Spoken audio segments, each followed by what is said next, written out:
네, 오늘 우리 부산 청년들의 목소리를 듣기 위해서 이렇게 자리를 만들어주신 장당육 당대표님께 감사드립니다. 그리고 주말 저녁을 앞둔 귀중한 시간임에도 불구하고 부산의 미래를 위해 이렇게 자리를 해주신 청년, 대학생 여러분께도 감사의 말씀을 드립니다.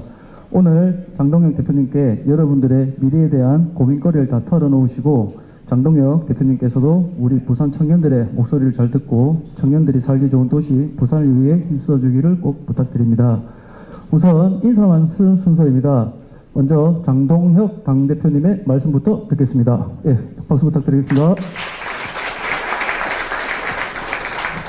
인사드리겠습니다. 국민의힘 당대표 장동혁입니다. 이제 앉아서 해도 되죠? 여러분도 자세 편하게 하고 저 다리 꼬고 앉으셔도 됩니다.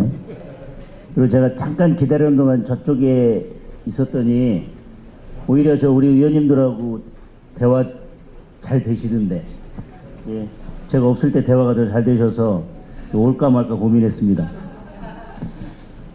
우선 주말인데도 귀한 시간 내주셔서 감사합니다. 잠깐 저 옆에서 기다리면서 우리 대학생 청년 두 명하고 이야기를 했더니 무엇이 가장 큰 고민이냐, 역시나 일자리에 대한 고민이 가장 크더라고요. 조금 있으면 이제 부산영화제 시작될 텐데 세계에서 많은 사람들이 와서 이제 부산이 북적거릴 것 같습니다.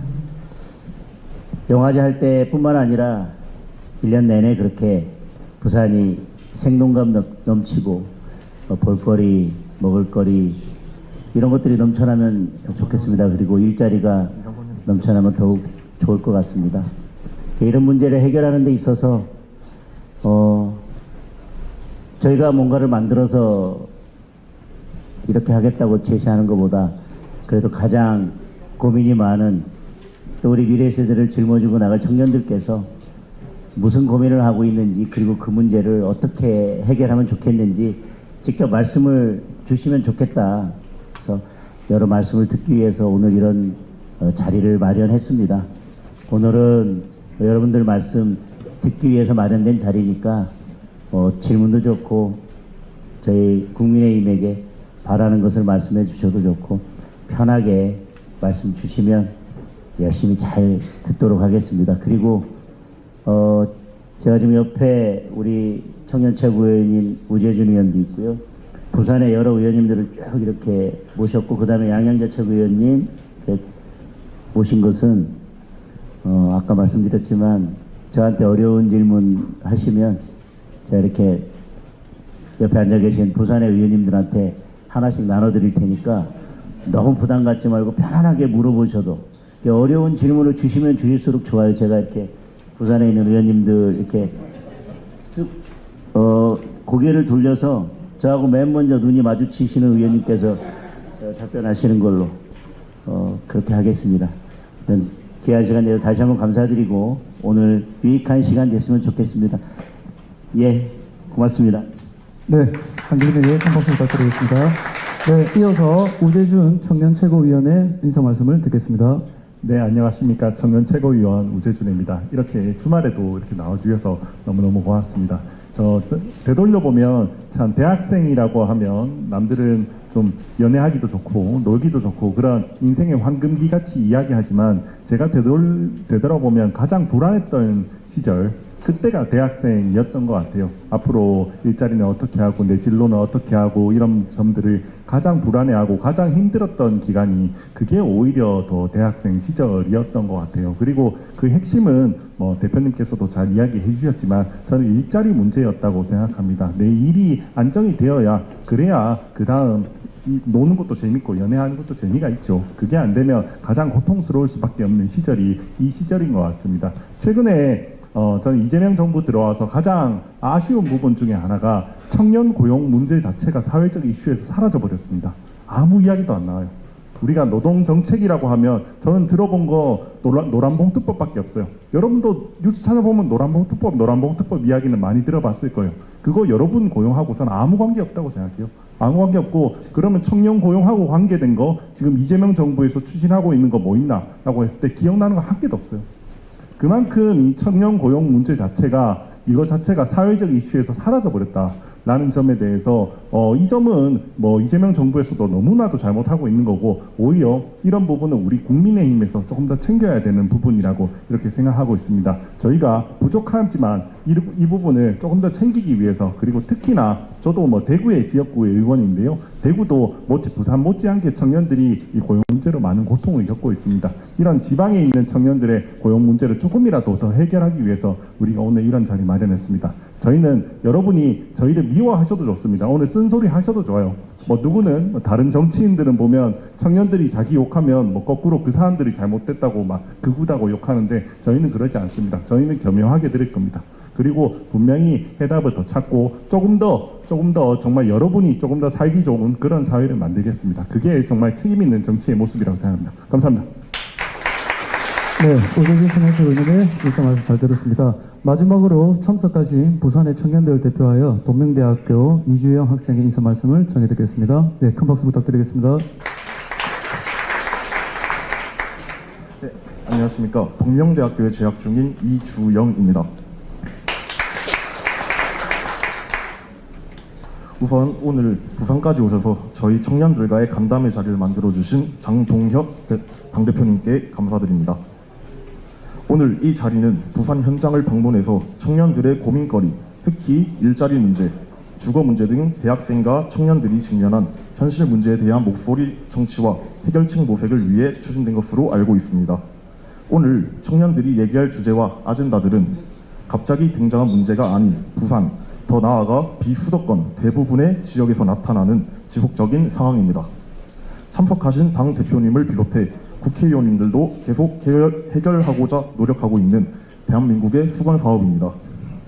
부산은 대한민국 제2의 도시임에도 불구하고 일자리라는 원인으로 인해 매년 청년 인구가 1만 명 이상 꾸준히 감소하고 있습니다.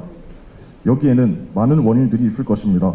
노동 직접적인 산업 구조에서 제때 탈바꿈하지 못한 것도 있을 것이고, 기업들이 많이 빠져나갔기 때문일 수도 있습니다. 이를 해결하기 위해서는 우리 청년들의 노력만으로는 부족합니다. 결국 나라를 운영하고 법을 만드는 정치권에서의 노력이 필요합니다. 대표님, 오늘 청년들의 이야기를 잘 들어주시고 꼭 중앙 차원에서 비수도권 청년들의 고민을 해결할 수 있는 여러 정책과 사업들을 만들어 주시기를 간곡히 부탁드립니다. 감사합니다. 네, 이주영 학생의 말씀 주셨습니다.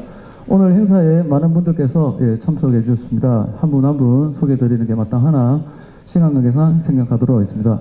참석하신 분들의 깊은 양해 부탁드리도록 하겠습니다. 그럼 지금부터 본격적으로 간담회를 시작하겠습니다.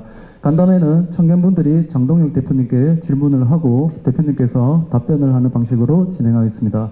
질문하실 분은 손을 주시면 발언권을 드리도록 하겠습니다. 네, 그럼 지금부터 질의를 시작하도록 하겠습니다. 네, 편하게 먼저 하실 분들은 거수를 하시면 될 것 같습니다.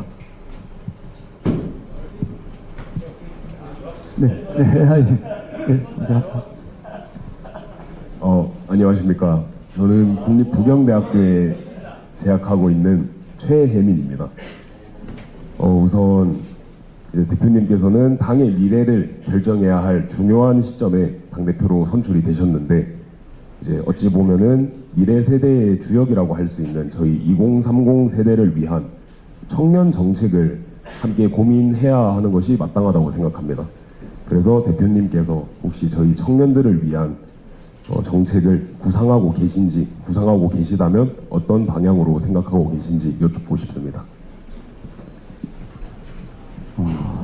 우선 질문보다 목소리에 압도돼가지고 제가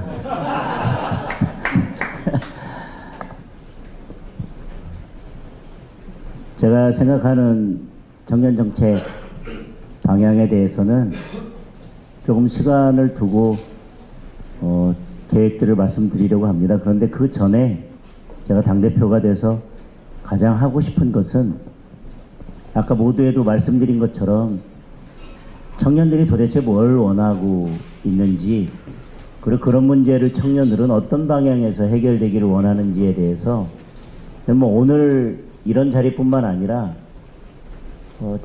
자주 듣고 자주 대화를 하고 싶어요. 그래서 최근까지 제가 당대표되고 한 2주 정도 지나면서 우리 지도부에 있는 여러분들과 한번 머리를 맞대고 고민을 해봤는데, 그래서 우리 청년들이 참여하는 쓴소리위원회를 만들겠다 계획을 하고 있습니다. 그래서 우리 청년들이 지금 무엇 때문에 힘들어하고 있는지, 어떤 정책들을 해주기를 바라는지 좀 직접 듣고 그런 것들을 저희 국민의힘에서 구체적인 정책으로 만들고 또 예산에 반영하고 또 법으로 만들어내고 하는 일들을 하고 싶다는 생각을 했습니다. 그래서 제가 청년 정책의 큰 틀을 만들어가는 데 있어서 쓴소리위원회가 만들어지면 여기 계신 분들 중에 적어도 세 분은 의무적으로 참여를 하셔야 된다. 그래서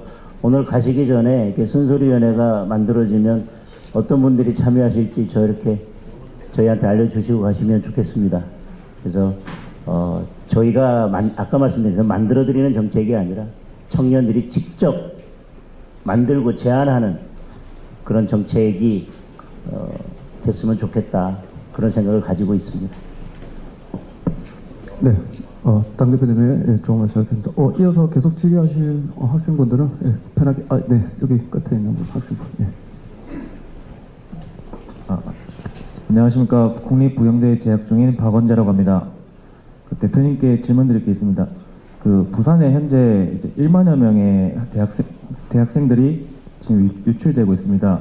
그렇다면 어떤 문제점을 가지고 있는지, 그리고 그 문제점을 해결하기 위한 방안이 무엇이 있는지 궁금합니다. 아니, 이 간담회를 계획한 지 얼마 안 됐는데 거의 뭐 한 달 전부터 질문들을 준비하신 것처럼 이렇게 어려운데. 제가 최근 통계를 보니까 물론 부산에서 수도권으로 빠져나가는 청년들이 유입되는 청년보다는 훨씬 더 많습니다. 다행히 빠져나가는 청년들의 숫자가 조금씩 줄고 있고 유입되는 청년들이 조금씩 늘고 있어서 그나마 다행이라고 생각합니다. 부산이 직면하고 있는 이 청년 인구 감소의 문제, 자연적으로 감소하는 것도 있고 부산 지역 같은 경우는 수도권으로 빠져나가는 청년들이 많아서 큰 고민일 것 같습니다. 제가 지역으로 두고 있는 충남의 보령 서천은 그런 면에 있어서 부산보다도 훨씬 더 심각한 고민을 안고 있습니다. 그럼에도 불구하고 저는 그런 문제를 청년의 일자리나 청년 유출 문제를 가장 그래도 해결해 낼 수 있는 가능성을 가진 도시가 저는 부산이라고 생각합니다. 생각해 보신다면 수도권으로 빠져나가는 인구 유출의 문제를 부산에서 해결하지 못한다면 대한민국의 대부분의 도시들은 그 문제를 사실 해결할 수 없을 것입니다.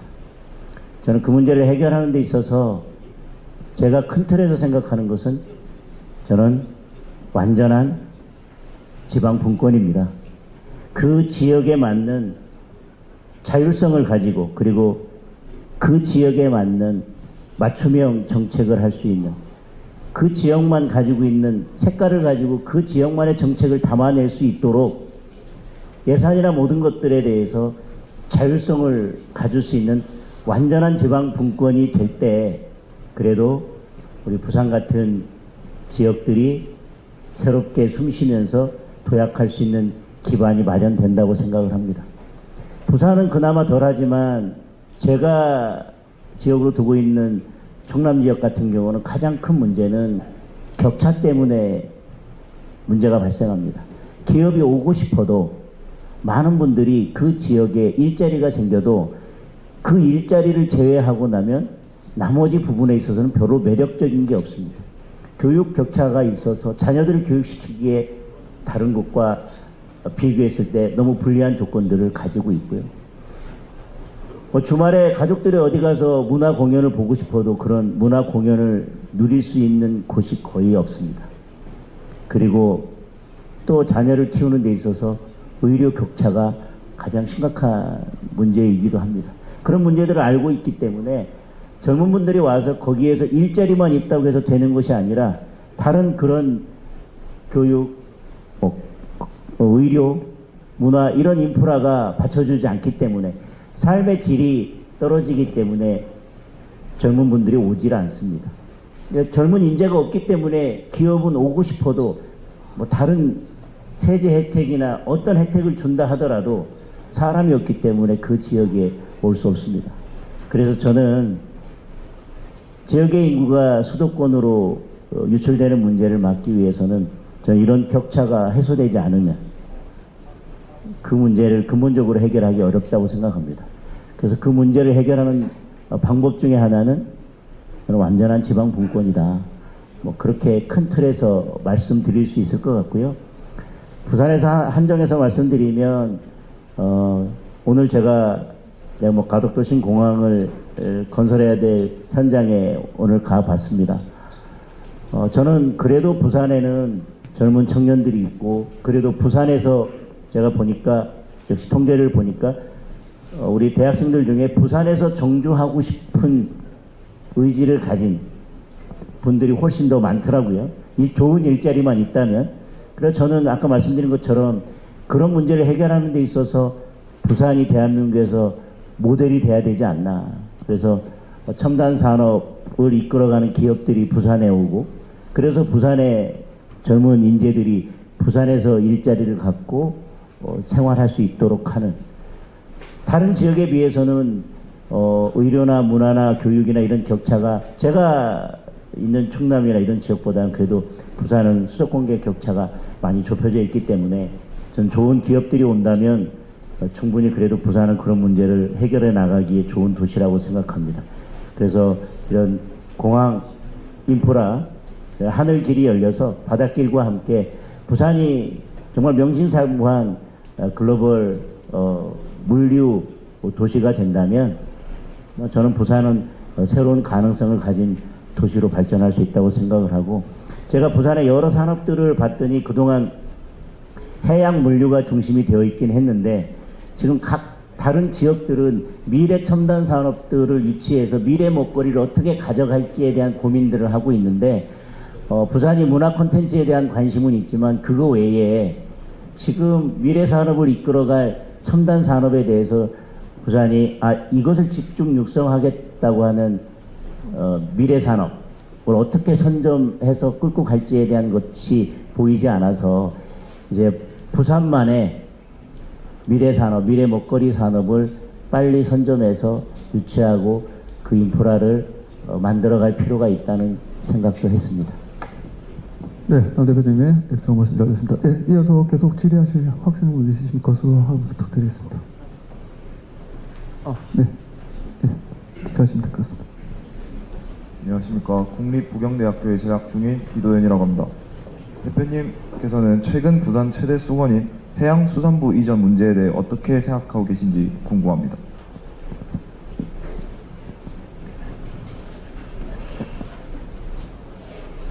저는 아까 말씀드린 것처럼 이제 부산이 글로벌 물류 도시로 저는 거듭나야 된다고 생각을 합니다.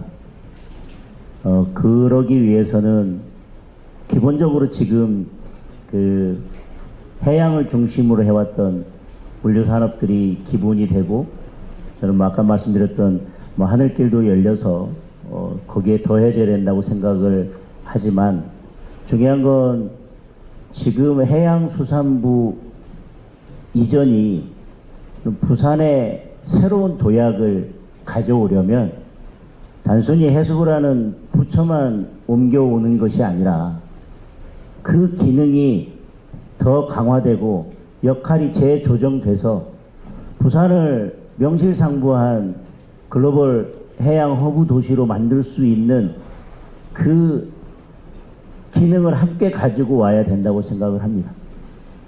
이 정부에서 해수부 이전을 약속하면서 그런 기능과 역할을 재조정하겠다. 그리고 이 해양 수산 분야를 담당할 수 있는 차관을 따로 신설하겠다라고 약속을 했지만 지금 해수부 이전에 있어서 그 약속은 보이지 않고 있습니다. 따라서 저는 해수부 이전 자체가 중요한 게 아니라 해수부라는 건물이 오고 거기에 근무하는 공무원 몇 명이 오는 게 아니라 저는 해수부가 굳이 부산이라는 곳에 컨트롤 타워, 해양수산 업무의 컨트롤 타워를 부산으로 옮기려고 한다면 저는 기능과 역할이 훨씬 더 강화돼서 그 역할을 제대로 할 수 있는 기능까지 가져와야 된다라고 생각하는데 지금의 해수부 이전에 있어서는 그런 부분들이 보이지 않아서 매우 안타깝다는 생각이고 더군다나 올 연말까지 이전하겠다고 하는 계획을 밀어붙이면서 이것이 자칫 지금 말씀드린 기능이나 역할에 대한 재조정 그리고 해수부 이전이 해수부 이전으로 끝나는 게 아니라 다른 기관들이 함께 오고 그 다음에 그것과 관련해서 관련 인프라가 함께 올 수 있는 그리고 해수부가 와서 결국은 부산을 해양 글로벌 허브 도시로 만든다면 저는 금융이 함께 오지 않으면 안 된다라고 생각하거든요. 산업은행 이전부터 시작해서 저는 그런 것들이 함께 고려되어서 해수부 이전이 논의가 돼야 진정한 부산 발전을 이룰 수 있다고 생각을 합니다. 그래서 내일은 지금 해수부 이전이 예정되어 있는 곳에 가서 지금 진행 상황을 지켜볼 것인데 국민의힘에서는 해수부 이전에 대해서 적극 지원하고 저희들이 해수부 이전 추진에 대해서 적극 협력하겠습니다. 그러나 단순한 해수부 이전에서 그치는 것이 아니라 계속 말씀드리지만 이전과 기능과 역할이 재조정돼서 지금보다 훨씬 더 큰 기능을 할 수 있는 모습으로 이전되어야 되고 해수부 부처 하나만의 이전이 아니라 관련 기관이나 관련 인프라가 함께 올 수 있는 조건이 마련이 돼야 된다. 그리고 금융까지 함께 올 수 있도록 노력해야 된다. 저는 그 입장에서 해수부 이전에 대해서는 지금 정부가 추진하는 것보다는 조금 더 넓게 그리고 보다 적극적인 모습으로 추진되어야 된다는 말씀을 드리겠습니다. 네, 조문 답변 감사합니다. 네, 이어서 계속 질의하실 학생분 있으시면 거소해 주시기 바랍니다. 네, 마이크. 네. 안녕하십니까. 국립부경대에 재학 중인 이명백입니다. 요즘 앞서 말씀드린 바와 같이 부산은 현재 청년 일자리 문제가 매우 심각한데 부산은 기업은 점점 줄어들고 정치인들께서는 공공기관 이전 방안만 제시하는 것과 좀 답답한 부분이 있습니다. 이에 대해 당대표님께서 어떻게 생각하는지 좀 궁금합니다. 해수부 이전과 관련해서도 그와 비슷한 말씀을 드렸습니다. 우리가 정부 부처나 공공기관 이전은 그래도 국가 주도로 추진하면 가능한 분야이기 때문에 말씀하신 것처럼 정부는 그런 거에 우선 집중하는 것 같습니다. 그러나 공공기관이나 정부 부처의 이전만으로는 제대로 된 지역 발전과 국가 균형 발전을 이룰 수 없기 때문에 아까 말씀드린 것처럼 완전한 분권과 함께 저는 지역의 인프라가 같이 완성되지 않으면 일자리나 여러 청년들이 고민하는 문제들을 해결할 수 없다고 생각을 합니다. 그래서 아까 완전한 분권에 대한 말씀을 드렸고 지금 이런 청년들의 일자리 문제를 해결하기 위해서는 지금 각 지역에 있는 대학과 그리고 지역에 있는 기업들 간에 저는 완전한 산학협력을 이룩해서 산학협력을 구축해서 재학생 때부터 그런 기업과 협력 관계를 구축하고 인턴십을 마련해 가고 그리고 대학이 그 지역의 어떤 미래 산업을 선도할 수 있는 역할을 해서 결국은 아까 말씀드렸던 부산은 그러면 어떻게 미래 산업을 선도해 갈 것이고 어떤 산업들을 미래 먹거리 산업으로 만들어 갈 것이냐라고 하는 저는 그 내용과 그 아이디어와 그 모든 자산은 결국 이 지역에 있는 대학에서 그런 것들을 만들어 가야 된다고 생각을 합니다. 그래서 저는 국가에서 각 지역별로 저는 미래 첨단 산업의 클러스터들을 만들고 그 클러스터들과 함께 그 지역에 있는 대학들이 같이 협력 체제를 구축해 나가고 그래서 그 대학들의 인재가 그 산업 현장으로 가서 함께 일할 수 있는 그런 선순환 구조를 만드는 것도 지역의 일자리를 해결하는 방안 중에 하나라고 생각을 하고 있습니다. 네. 네.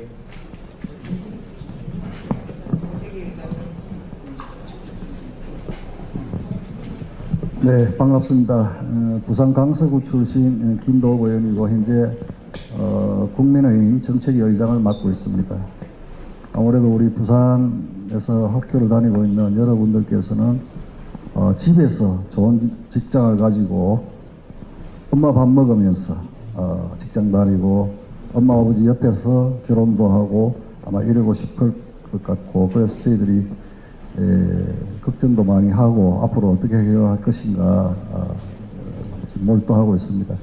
근데 부산이 지금 현재 상황을 진단을 하려면 부산의 과거도 한번 되짚어 봐야 합니다. 부산이 지금으로부터 한 40여 년 전에 경제 분야에 있어서 일대 변혁이 있었습니다. 지금으로부터 한 40여 년 전까지는 주로 우리 부산은 신발산업과 수산업으로 부산 발전을 이끌어 왔습니다. 근데 아시다시피 이 신발산업이 사양화가 되고 수산업이 위축이 되면서 부산 경제가 침체기에 들었었는데 그때 저희들이 선제적으로 신발산업과 전통적인 신발산업과 수산업을 대체할 수 있는 또는 수산업을 재건할 수 있는 대안을 신속하게 마련했어야 하는데 실기한 측면이 있습니다. 그러고 3, 40년이 지나버렸습니다. 그래서 이제 새롭게 우리 부산을 선도하고 우리 부산 청년들이 부산에서 일자리를 가질 수 있는 기업, 산업을 발굴하고 유치해야 되는 숙제가 지금부터 시작입니다. 그래서 저희들이 부산 우리 의원님들이 힘을 모아서 또 우리 당이 힘을 모아서 지금 하고 있는 것이 대한항공 테크센터가 있습니다. 거기가 지금 한 25만 평 부지에 단순히 항공기 정비만 하는 것이 아니고 부품 제조까지 하고 있습니다. 그런데 이걸 더 확대해서 항공 클러스터를 지금 저희들이 만들려고 하고 있습니다. 그 사업이 어느 정도 성공적으로 진행이 된다 그러면 아주 양질의 일자리가 만들어질 것이라고 보고요. 그 다음에 이제 여러분 혹시 아실지 모르겠는데 임플란트 다 아시죠? 임플란트 이 기술이 최초에 시작된 곳이 우리 부산입니다. 알고 계시는 분도 계시고 모르고 계시는 분도 계실 텐데 그래서 이 임플란트를 중심으로 한 우리 치의학 연구도 다시 부산에서 출발해야 되겠다 싶어서 우리 부산의 치의학 연구원을 유치하는 것을 비롯해서 의료 클러스터를 만들어 보려고 하고 있습니다. 성공을 하게 된다면 부산에 청년들이 선호하는 양질의 일자리가 많이 생길 수도 있습니다. 또 하나는 지금 우리 부산이 아시다시피 그 해양 케이블이 연결되어 있습니다. 알고 계시죠? 그리고 부산이 대한민국에서 지진으로부터 가장 안전한 지역 중에 하나입니다. 그래서 이걸 장점으로 해서 저희들이 추진하고 있는 것이 빅데이터 센터 유치입니다. 아시는 분은 아시겠지만 지금 마이크로소프트 빅데이터 센터가 강서에 들어와 있고 LG CNS라고 빅데이터 센터, 그다음 우리 부산은행이 주력인 BNK 그룹 빅데이터 센터도 지금 부산에 들어와 있습니다. 그래서 빅데이터 센터가 경제적으로 전후방 효과가 아주 좋다는 평가가 있는 만큼 저희들이 빅데이터 센터 집적화하는 그런 부산으로 만들려고 애를 쓰고 있습니다. 이렇게 하면 아무래도 우리 부산이 여러분들이 집을 떠나지 않고 부산에서 부모님 모시면서 직장 생활을 할 수 있는 그런 기대를 해도 좋겠다는 생각이 들고요. 조금 전에 우리 장동혁 대표께서 말씀하셨지만 해양수산 지금 현재 이재명 정부에서 추진하고 있는 해양수산부 이전은 저희들은 양이 차지 않습니다. 배가 고픕니다. 단순히 해양수산부 공무원 800명만 이사해 오는 걸로 그쳐서는 우리 부산 발전에 도움이 안 됩니다. 지금 여러분도 알다시피 부산이 해운 항만 물류의 이 거점으로서 세계를 제패하려면 북극 항로를 개척을 해야 됩니다. 외교적인 문제부터 여러 가지 어려운 점이 있지만 북극 항로를 개척하기 위해서는 해양수산부가 부산으로 오면서 해운 항만 물류를 해양수산부 소관 업무로 정부조직법에 명시를 해줘야 합니다. 또 해양에너지 개발도 정부조직법에 명시를 해줘야 합니다. 우리 부산이 수산업이 발달하고 있지, 수산업을 많이 영위하고 있지만 지금 우리 수산식품과 관련해서는 소관 부서가 농림축산식품부입니다. 그러니까 부산이 홀대를 받을 수밖에 없죠. 그래서 수산식품 관련해서도 해양수산부 소관 업무로 명기를 해야 합니다. 이게 정부조직법상 해양수산부는 조금 전에 말씀드린 이런 업무를 해야 합니다라고 명시를 해줘야만 부처 간에 갈등이 없겠죠. 그것부터 시작해달라고 하는데 단순히 이사만 하겠다고 버티고 있는 겁니다. 그래서 우리 부산 시민들이 지금 해양수산부와 이재명 대통령께 섭섭함을 넘어서 약간 화가 나 있는 이런 상황이거든요. 그래서 여러분들도 그런 상황을 아시고 저희들도 계속 저희들은 지금 이미 그렇게 해주십사하고 정부조직법 개정안을 내놨습니다만 이번에 정부조직법 정부안의 이 개정안을 보면은 이게 쏙 빠져 있다. 그래서 저희들이 정말 부산을 위해서 여러분들의 양질의 일자리를 위해서는 해양수산부 이전뿐만 아니라 정부조직법을 개정을 해서 그러한 업무들이 해양수산부가 명확하게 추진하는 업무로 명시를 해야 되겠다. 저희들이 최선을 다해서 노력하겠다는 말씀을 드립니다. 네, 김도 이제 이제 부산의 일자리만 계속 얘기했는데 여러분께서 부산을 떠나지 않고 계셔도 기업이 떠나면 소용이 없는데 지금 여러분들 아시겠지만 이재명 정부 들어서서 추진하고 있는 노란봉투법, 상법 개정, 상법 개정이 물론 처음에는 긍정적인 효과도 있었습니다만은 계속 더 기업들에게 부담이 되는 상법들을 계속 내놓으면서 사실상 지금 기업들은 심정적으로는 포기한 상태입니다. 대한민국을 떠나겠다는 기업들이 지금 너무너무 많습니다. 그래서 이건 부산에 국한된 문제가 아니라 대한민국 전체적으로 지금 이재명 정부의 경제정책, 그 다음에 반기업 정책 때문에 대한민국을 포기하고 대한민국을 떠나겠다는 기업들이 계속 늘어나고 있는 것은 결국은 청년들의 일자리, 미래 세대의 일자리를 계속 없애는 결과가 될 것이다 라는 말씀도 덧붙이겠습니다. 네, 박승훈 의원님. 네, 추가로 박승훈 의원님의 답변 좀 듣도록 하겠습니다. 부산의 북구를 지역구로 두고 있는 박성훈 의원입니다. 아마 우리 청년들이 고민하시는 문제, 저도 오래전부터 고민을 해왔거든요. 하지만 우리가 동등한 출발선 상에서는 수도권으로 청년이 빠져나가고 일자리가 수도권에 집중된 현상을 막을 수는 없다고 봅니다. 그러기 위해서는 남들이 생각하지 못하는 그런 상상력을 과감하게 발휘할 필요가 있다고 보는데 저는 첫 번째로 부산이 나아가야 될 방향을 금융이라고 한다면 과거와 같이 우리가 금융으로서 승부를 하자. 뭔가 좀 획기적인 아이디어를 부산을 위해서 내어야 될 것 같습니다. 저는 그게 부산에 다른 지역이 하지 못하는 영미법이 적용된 그런 특구를 만들어야 된다고 생각을 합니다. 왜냐하면 지금 166개의 외국계 은행 본점이 164개가 서울에 있고요. 한 군데가 경기에 있고 또 하나가 인천에 있을 겁니다. 부산에 있는 은행은 중국 상공은행 지점 하나만 지금 남아 있습니다. 제가 경제부시장 시절에 6개의 외국계 금융기관을 유치를 했습니다만은 지금 다 떠나갔습니다. 그 이유가 부산이 가지고 있는 장점을 극대화하지 못하는 것. 결국 남들과 같은 기준에서 경쟁하기 위해서는 부산이 10배, 20배 노력을 해야 되지만 지금 환경은 그렇게 쉽지가 않거든요. 그래서 우리 대표님께서 남들이 생각하지 못하는 아이디어 이런 거 굉장히 주문을 많이 하시기 때문에 외국계 은행이 부산에 투자할 수 있는 그런 영미법이 적용되는 특구를 부산에 만드는 것도 하나의 정치적 상상력으로서 설명할 수 있을 것 같습니다. 또 하나의 구체적인 툴을 말씀을 드리면 부산이 블록체인과 관련해가지고 규제자유 특구로 이미 4년 전에 지정이 됐고 그러한 기반 하에서 많은 파생사업 모델을 만들어가고 있습니다. 지금 청년들이 꿈꾸는 금융과 관련되는 미래도 결국 블록체인 기반에서 다양한 미래를 그려나갈 수 있다고 생각을 합니다.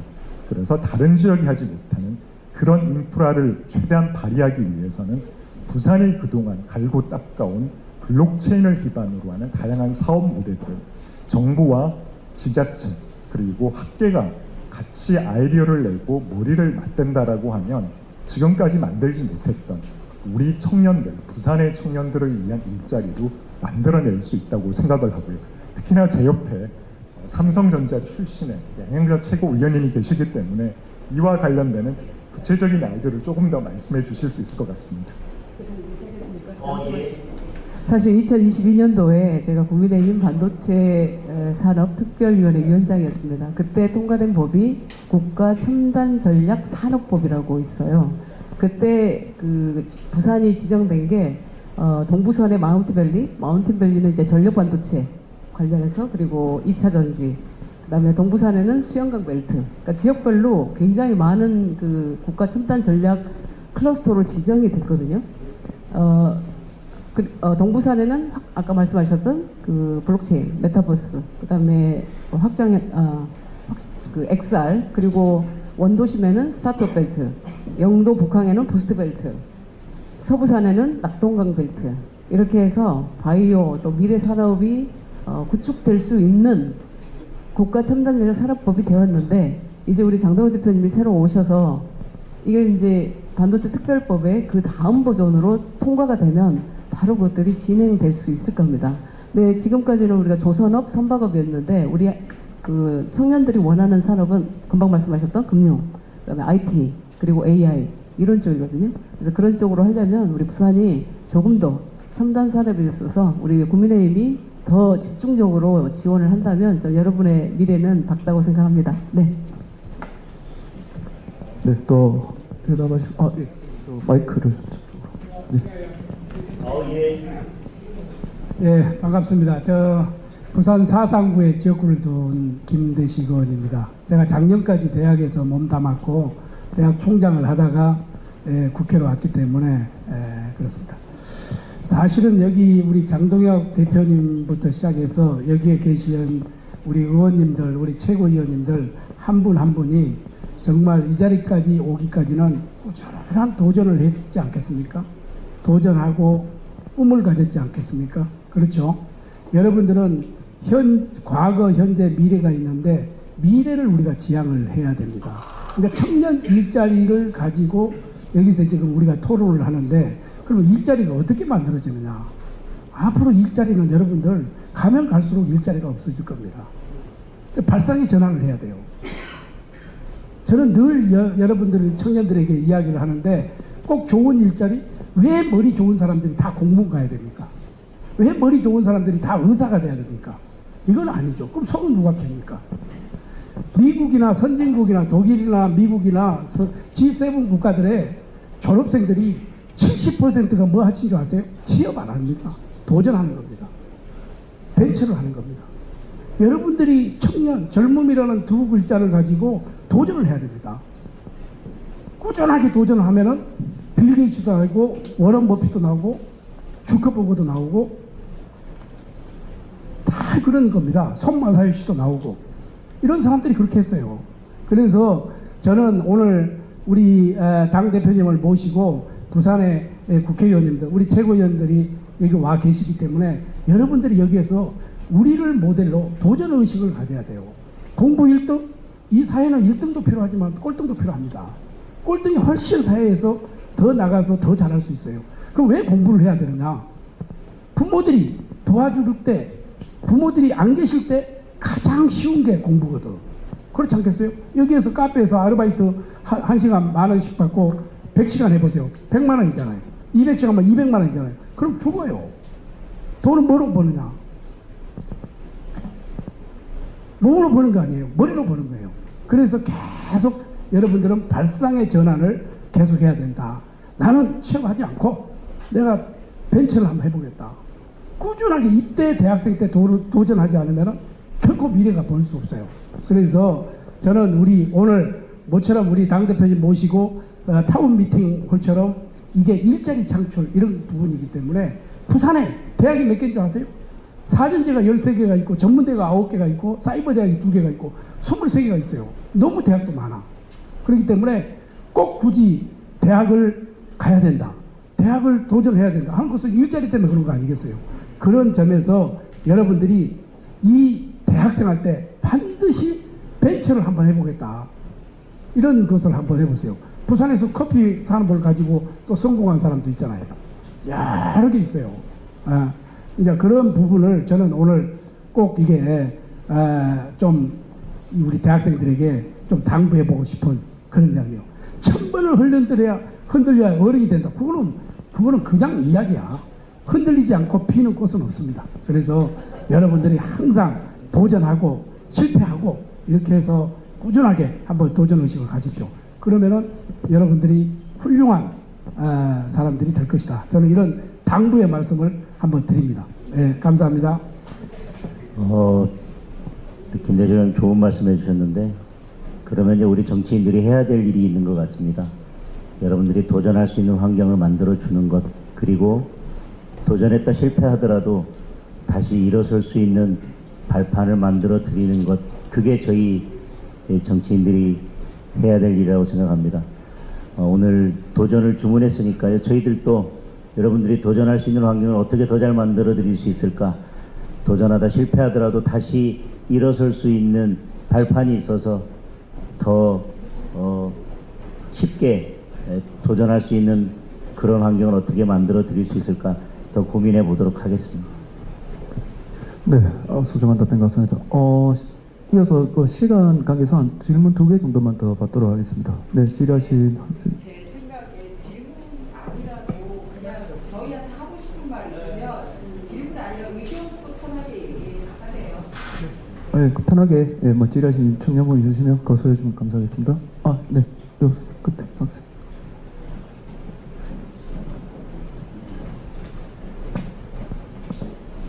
네, 국립부경대학교 재학 중인 김정훈이라고 합니다. 요즘 뉴스를 보면 정치인들 간의 갈등이 심해지면서 국민들 사이에서 정치적 혐오감이 늘어나고 있습니다.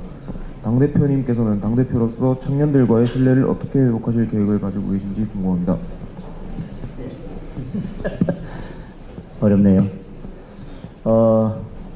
요즘 정치가 갈등만 보이는 이유 중에 하나는 어느 순간부터인가 의회 민주주의의 기본 원리가 사라졌기 때문이라고 생각을 합니다. 우리가 초등학교 때부터 계속 배워왔던 의회 민주주의의 기본 원리는 첫 번째가 다수결의 원리고 두 번째는 소수자 보호입니다. 다수결의 원리에 따라서 다수가 모든 것을 독식하는 것은 우리 의회 민주주의가 예정했던 모습이 전혀 아닙니다. 그런데 지금 국회의 모습을 보면 소수자 보호는 없고 다수의 힘의 논리만 있습니다. 그러니 갈등이 벌어지지 않을 수가 없는 상황입니다. 따라서 지금 국민의힘의 의석수가 부족하고 힘의 불균형이 있는 건 어쩔 수 없는 현실이고, 지금 더불어민주당이 절대 변할 것 같지도 않고 자기들이 힘을 가지고 있는 이 상황에서는 양보하면서 소수자를 배려하면서 갈 마음은 전혀 없어 보입니다. 그러니 이 갈등을 끝내는 방법은 하나라고 생각합니다. 국민 여러분들께서 국민의힘에게 힘을 보태주셔서 그 힘이 보태져서 힘의 균형을 이룰 때 저는 협치도 가능하고 타협도 가능하고 서로 대화가 가능해질 거라고 생각합니다. 지금 좀 갈등만 있는 정치 상황이 너무너무 답답하고 보기 싫으시겠지만 그런데 중요한 것은 정치가 죽으면 국민의 삶이 죽습니다. 정치가 잘 못한다고 여러분들께서 정치를 포기하시면 대한민국은 죽습니다. 싫어도, 어떤 때는 너무 비효율적으로 보여도, 어떤 때는 너무 답답하게 보여도 국민들께서 절대 정치를 포기하지 않으셔야 됩니다. 그런데 이 정치가 그래도 덜 갈등을 빚으면서 서로 타협할 수 있는 저는 유일한 방법, 국민들께서 정말 더불어민주당이 말도 안 되게 일방적으로 나가는 것, 여러분 요즘 이야기하는 그 특별재판부, 그 인민재판부라는 것이 도대체 대한민국 사회에서 가능하기라 합니까? 그런 부분에 대해서는 저는 국민들께서 강하게 질타를 해주셔야 된다고 생각을 하고요. 노란봉투법 말씀드렸고 상법 말씀드렸는데, 그래서 결국은 기업이 떠나가겠다고, 이제 대한민국에서 더 이상 기업을 못하겠다고 할 때 국민들께서 더불어민주당을 강하게 혼내주시지 않으면 저희는 계속 더불어민주당을 향해서 소리치고 싸우자고 달려들고, 그런데 결국은 힘센 더불어민주당한테 뺨싸대기 맞고 우리는 그냥 늘 나가 떨어지는 모습만 계속 반복할 수밖에 없지 않겠습니까? 저는 이 갈등 상황을 끝내고 그래도 정치에 대해서 청년들이 희망을 갖고 미래에 대한 기대를 가지려면 국민들께서 냉철하게 보시고 다수의 힘으로 밀어붙이는 것에 대해서는 좀 국민들께서 엄중한 심판을 해 주셔야 된다고 생각을 합니다. 다른 뭐 대답하실 의견 있으시면? 예. 그럼 이제 시간 관계상 마지막으로 질의 하나 조금 더 받도록 하겠습니다. 뭐 편한 주제도 좋고요. 학생. 네, 안녕하십니까. 동명대학교에 재학 중인 유석현입니다. 대표님께 드릴 질문이 있습니다. 현재 월급은 그대로인데 물가와 집값이 너무 많이 올라 과연 집을 살 수 있을지에 대한 고민이 많습니다. 혹시 주거와 관련하여 구상하고 계신 방안이 있으신지 궁금합니다. 주거정책은 너무 어려운 주제인데요. 저는 공급이 따르지 않고서는 주택가격을 내리는 것은 사실상 쉽지 않다고 생각을 합니다. 그리고 우리 청년들이 결혼을 생각할 때, 그리고 결혼을 했을 때, 그리고 자녀를 낳을 때, 그리고 자녀를 2명, 3명 낳을 때, 저는 그 단계마다 국가에서 필요한 전폭적인 지원을 또 함께 해야 된다고 생각을 합니다. 그리고 주택 공급은 저는 공급자 중심이 아니라, 지금 최근에 이재명 정부에서 발표한 주택 공급 정책은 공급자 중심입니다. 수요자 중심이 되어야 된다고 생각합니다. 모두 다 스마트폰, 최신 스마트폰을 갖고 싶은데 공중전화만 잔뜩 늘려가지고 그게 되겠습니까? 국민들이 어떤 곳에서, 어떤 주택에서 어떻게 살아가고 싶은지에 대한 수요를 정확하게 파악해서 저는 수요자 중심의 주택 공급이 이루어져야 된다고 생각합니다. 그런데 가장 큰 문제는 월급은 그대로인데 집값은 계속 올라가는 이 현상, 두 가지 점에서 저는 심각한 문제가 있다고 생각을 합니다. 지금 이 정부는 계속해서 현금을 뿌리고 있습니다. 현금을 뿌리면 월급은 그대로인데 물가는 계속해서 올라가고 집값도 계속해서 올라가고, 내 월급은 그대로인데 내 월급의 실제 가치는 계속 떨어지게 될 것입니다. 그런데 더 큰 문제는 이미 영국과 독일이 그런 경험을 하고 있습니다. 퍼주는 정책 때문에 지금 여러분과 같은 미래 세대, 젊은 세대들이 그 이전에 퍼줬던 빚을 갚기 위해서 자기 월급의 반 이상을 쓰는 상황이 벌써 독일과 영국에서는 벌어지고 있습니다. 월급은 그대로인데 계속 퍼주다 보면 여러분들의 실제 월급, 돈의 가치는 계속 떨어지고 가용소득은 계속 줄게 되고, 그런데 거기에 퍼주는 것 때문에 여러분들의 미래세대 빚이 계속 늘어나서 여러분들이 이제 계속 직장생활하면서 여러분들이 벌고 여러분들이 땀 흘려 번 돈을 여러분들의 삶에 쓰는 게 아니라 그 앞선 세대들이 퍼주고 그냥 펑펑 썼던 그 나랏빚 갚기 위해서 여러분들의 월급의 반 이상을 써야 되는 상황이 곧 오게 될 것입니다. 그런데 이 정부는 빚이 뭐가 문제냐고 합니다. 퍼주는 게 뭐가 문제냐고 합니다. 당장 퍼져서 경제가 돌아갈 수만 있다면 뭐가 문제냐고 이야기합니다. 경제가 그렇게 쉽다면, 그렇게 돈 퍼줘서 해결할 수 있다면 누가 경제를 잘 못하겠습니까? 기업 다 죽여놓고 말로만 코스피 5천 얘기하면 코스피 5천 올라간다면 세계 어느 나라가 주가가 올라가지 않겠습니까?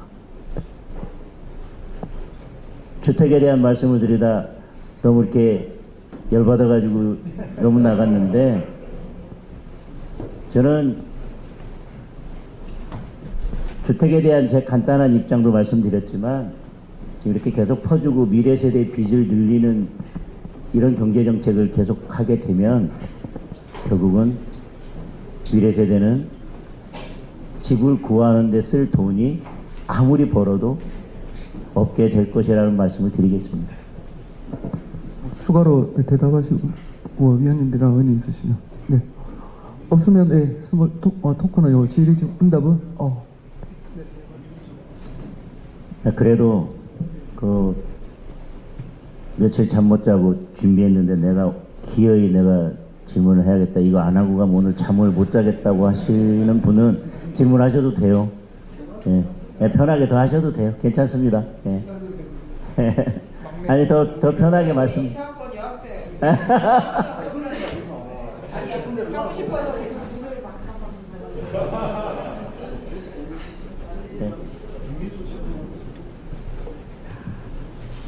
아니면 아까 뭐 그냥 그 대표님 뭐 행시 뭐 사시 나와셔서 뭐 궁금해하던 친구 있는 것 같은데 그 누가 아까 질의한 거죠? 그 없었나요? 아까 뭐 당대표님 행시랑 뭐 사시 합격하신 거 뭐 어떻게 약간 언뜻 아까 질문하려고 하는 것 같은데 뭐 있으시면 한번 편하게 마지막으로 하나 하면 될 것 같습니다. 없으면 제가 마무리 말씀만 드리고 예, 네.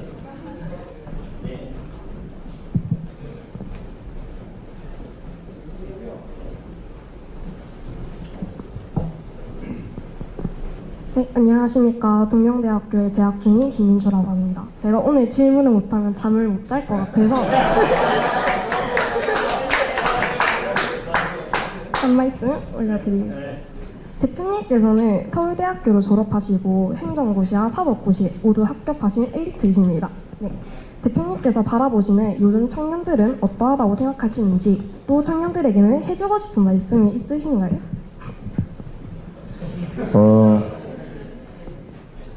마무리 말씀으로 드리려고 했는데 질문까지 해주셔서 감사합니다.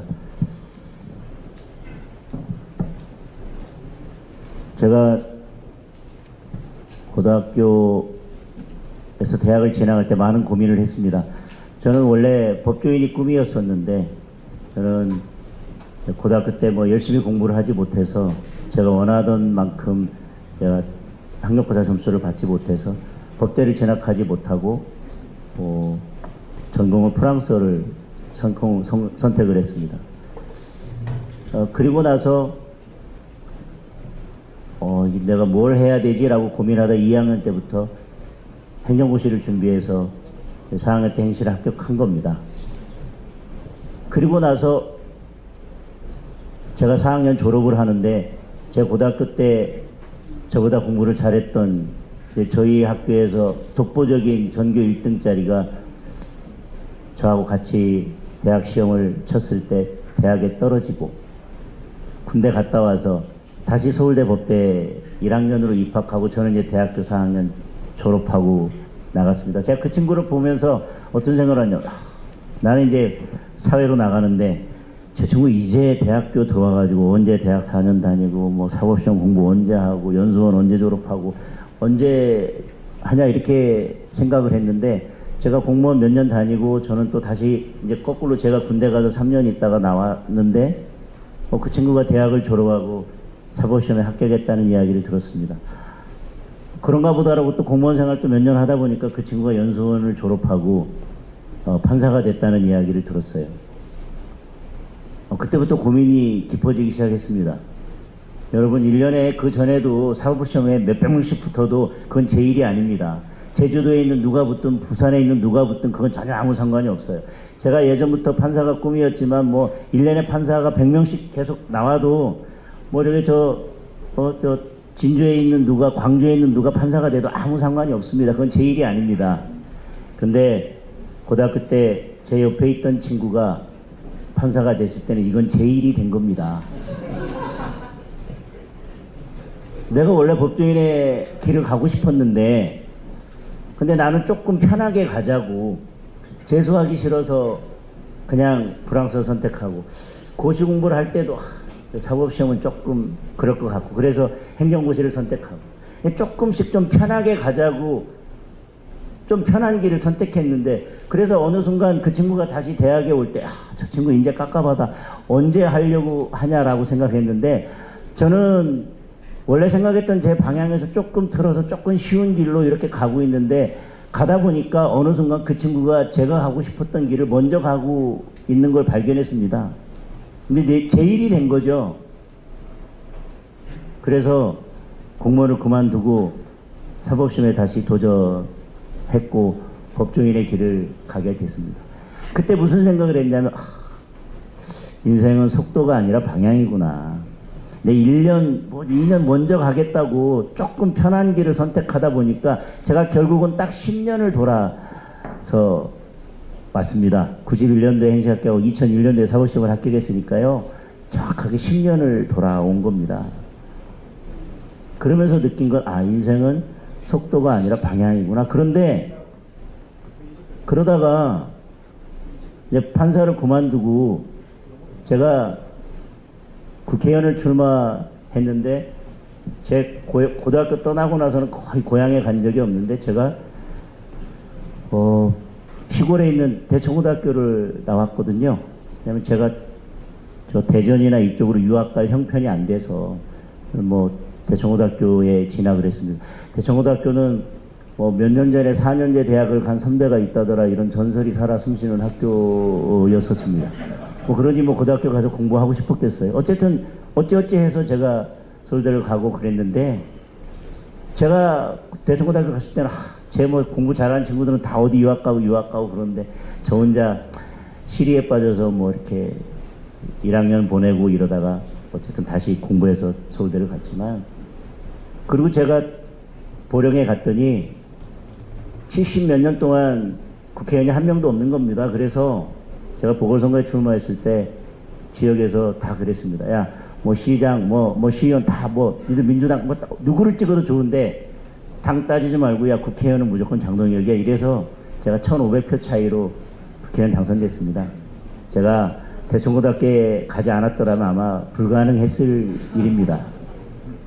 그리고 지금 정치를 하면서 제가 행정공무원 했던 것, 그리고 법관으로 있었던 것, 그리고 법원에 있으면서 저는 그때가 가장 힘들었었는데 그래도 국회 2년 파견 갔었던 것, 그 모든 것들이 인생을 돌아온 게 아니라 다 지금 제가 이 일을 하고 있는데 도움이 됐었구나. 그리고 그때 제가 대청고등학교를 가지 않았으면 저는 아마 서울대를 가지도 못했고 그 친구를 고등학교에서 만나지 않았으면 사법시험에 도전하지도 않았을 것이고 그리고 지금 이 자리에 오지도 못했을 것입니다. 그래서 사람은 내가 가고 싶은 곳에 있고 싶은 곳에 있는 게 중요한 게 아니라 시간 지나고 났더니 있어야 할 곳에 있어야 되는구나. 근데 그게 내 생각과 좀 다르더라도 그리고 끊임없이 도전한다면 그게 돌아가는 게 아니라 그동안에 내가 쌓았던 것들을 계속 하나로 모아가는 거구나라는 생각을 하게 됐습니다. 그래서 여러분들께 말씀드리고 싶은 것은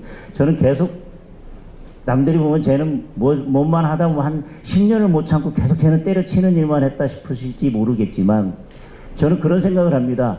제가 행정고시 합격할 수 있었던 것은 대한민국에서 공부 잘하는 사람 1등부터 한 200명을 세워놓고 모두 다 행시를 하라고 했으면 저는 붙지 못했을 거예요. 제 앞에 잔뜩 있으니까. 그런데 제 앞에 있는 대부분의 사람들이 도전도 하지 않기 때문에 저는 행정고시 합격할 수 있었고요. 사법시험도 마찬가지입니다. 법대 나오고 공부 잘하는 사람들이 모두 다 당신들은 사법시험을 해야만 한다라고 했었으면 저는 제 앞에 잔뜩 있었기 때문에 사법시험에 합격하지 못했을 건데 도전도 안 하는 사람들 때문에 그냥 앞에 그냥 순서가 이렇게 쭉 가가지고 저는 합격했다고 생각을 합니다. 정치도 마찬가지입니다. 저보다 태생적으로 본투비 정치인인 사람들이 많이 있지만 정치를 도전하지 않기 때문에 제가 이 자리까지 올 수 있었다고 생각합니다. 그래서 제가 여러분들께 말씀드리고 싶은 것은 아까 우리 유해식 의원님 말씀하신 것입니다. 도전하라는 겁니다. 우리나라 사람들은 대부분 대학을 가면 거기서부터 이제 나는 대학을 왔으니까 이제 그다음부터는 아무렇게나 돼도 된다라고 생각하고 이제 거기서 본인의 도전을 멈추는 사람이 있습니다. 직장을 잡으면 거기에서 본인의 도전을 멈추는 사람이 있습니다. 근데 제가 어떤 생각을 했냐면 사법시험에 합격하고 나서 내가 행시만 하고 이 사시에 도전하지 않았으면 어쩔 뻔했을까라는 생각을 했습니다.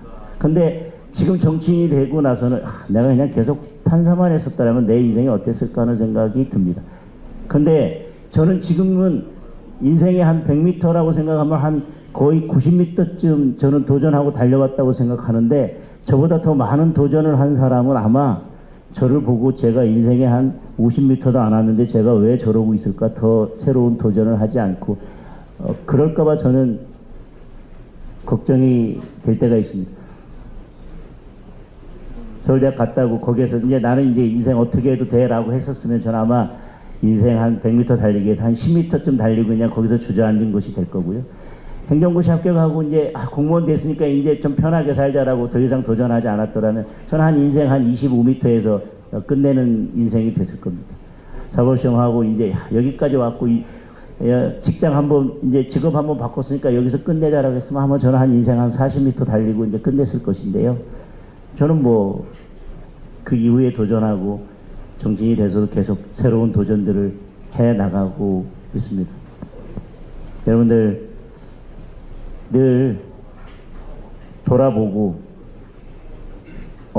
나보다 더 앞에 가 있는 사람이 나를 보고 주저앉아서 그냥 안주하고 있는 나를 보고 얼마나 답답하게 생각할까라는 것들을 한번 생각해 보시면서 늘 실패를 두려워하지 말고 도전하는 삶을 살았으면 좋겠습니다. 네, 장대표님의 좋은 말씀 감사드립니다. 예, 오늘 참석하신 분들의 말씀 들어보니 모두 새로운 변화에 발맞춰 발전하고자 하는 같은 목표를 가지고 있는 것 같습니다. 오늘 나온 이야기를 바탕으로 우리 청년들에게 신뢰와 희망을 줄 수 있는 좋은 정책들이 많이 나왔으면 좋겠습니다. 장동혁 대표님을 비롯해 참석하신 당직자분들께 청년과 부산을 위한 좋은 정책을 부탁드린다는 의미로 큰 박수 한번 부탁드리겠습니다.